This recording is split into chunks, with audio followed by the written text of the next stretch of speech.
গ্রামের শেষ প্রান্তে এক পুরনো পুকুর ঘাট, যার নাম কালাঘাট। দিনের বেলায় জায়গাটি দেখতে নিরীহ, এমনকি সুন্দরও। কিন্তু সন্ধ্যার পর থেকেই যেন সময় থেমে যায়। বাতাস ভারী হয়ে আসে, শালগাছের ছায়া লম্বা হয়ে পুকুর পাড় ঢেকে ফেলে। স্থানীয়রা বলে, বহু বছর আগে সেখানে এক নববধূর রহস্যজনক মৃত্যু ঘটে। কেউ বলে আত্মহত্যা, কেউ বলে তাকে হত্যা করা হয়েছিল। তারপর থেকে সেই পুকুরঘাট আর শান্ত নেই। এমনই এক গ্রীষ্মের ছুটিতে শহর থেকে রাজু এসে পৌঁছায় গ্রামে মামার বাড়িতে। রাজু আধুনিক ছেলে, ভূতপ্রেতে বিশ্বাস করে না। গ্রামবাসীদের মুখে মুখে কালাঘাট নিয়ে নানা গল্প শুনে সে মুচকি হাসে, সব গুজব। কিন্তু কৌতূহল তাকে থামতে দিল না। একদিন সন্ধ্যায়, চাঁদের আলোয় ঝিলমিল করা রাতে রাজু একাই পা রাখে কালাঘাটে। প্রথমে সব শান্ত, তারপর হঠাৎ বাতাস ঠান্ডা হয়ে আসে। কোথা থেকে যেন ভেসে আসে এক নারীকণ্ঠের কান্না। জলের উপর ভেসে ওঠে এক সাদা শাড়ি পরা অবয়ব। চুলে ঢাকা মুখ, জল ছুঁয়ে হাঁটছে তার দিকে। রাজু হাঁটতে পারে না, গলা শুকিয়ে যায়। তারপর সেই মেয়েটি বলে, আমার ঘর। রাজু জ্ঞান হারায়। পরদিন গ্রামের পুরোহিত তাকে উদ্ধার করেন। জ্বর, ঘোর, আর চোখে আতঙ্ক।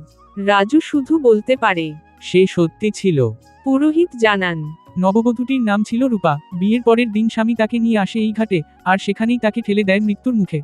রূপার আত্মা আজও খুঁজছে তার ঘর, যা সে কোনোদিন পায়নি। রাজু শান্ত থাকতে পারে না। কিছুদিন পর সে আবার যায় ঘাটে। এবার তার হাতে সাদা শাড়ি, গোলাপ ফুল, আর একটি প্রদীপ। সে বলে, রূপা, আমি তোমার জন্য ঘর বানাবো। তুমি শান্ত হও। জলের উপর ভেসে ওঠে রূপার অবয়ব, তারপর ধীরে ধীরে মিলিয়ে যায়। আর শুধু শোনা যায়, ধন্যবাদ। সবকিছু স্বাভাবিক হয়ে আসে। কিন্তু এক রাতে রাজু আবার স্বপ্নে শুনতে পায়। আমার সে সন্তান। খুঁজে জানতে পারে, রূপা গর্ভবতী ছিল। সন্তানের আত্মাও শান্তি পায়নি। রাজু এবার একগাছি জুঁই ফুল, একটি পুতুল আর ছোট একটি দোলনা রেখে আসে পুকুর পাড়ে। হালকা বাতাসে দোলনা দুলে ওঠে, আর শিশুর হাসির শব্দ ভেসে আসে। এরপর থেকে কালাঘাটে কেউ আর কান্নার শব্দ শোনে না। মানুষ আসে, ধূপ দেয়, শান্তি কামনা করে। কিন্তু এক রাতে আবার রাজুর ঘরে আসে এক স্বপ্ন, এক ভিন্ন কণ্ঠস্বর। তুই সব জানিস না, রাজু, আমি এখনো আছি। রাজু জানতে পারে, রূপার স্বামী বেঁচে ছিল।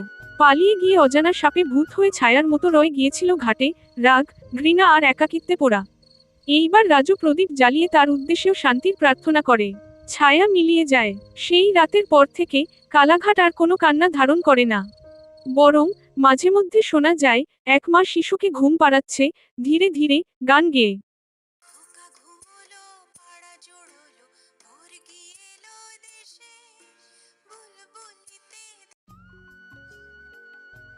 আপনাদের যদি গল্পটি ভালো লেগে থাকে, লাইক, কমেন্ট এবং শেয়ার করুন। আরও নতুন নতুন গল্প পেতে আমাদের চ্যানেলটিকে সাবস্ক্রাইব করে রাখুন। আর আপনি যদি আমাদের চ্যানেলে নতুন হয়ে থাকেন, তাহলে অবশ্যই চ্যানেলটিকে সাবস্ক্রাইব করে রাখুন। পাশের বেল আইকনটি ক্লিক করে রাখুন, যাতে আমাদের গল্প দেওয়ার সাথে সাথে আপনার কাছে পৌঁছে যায়।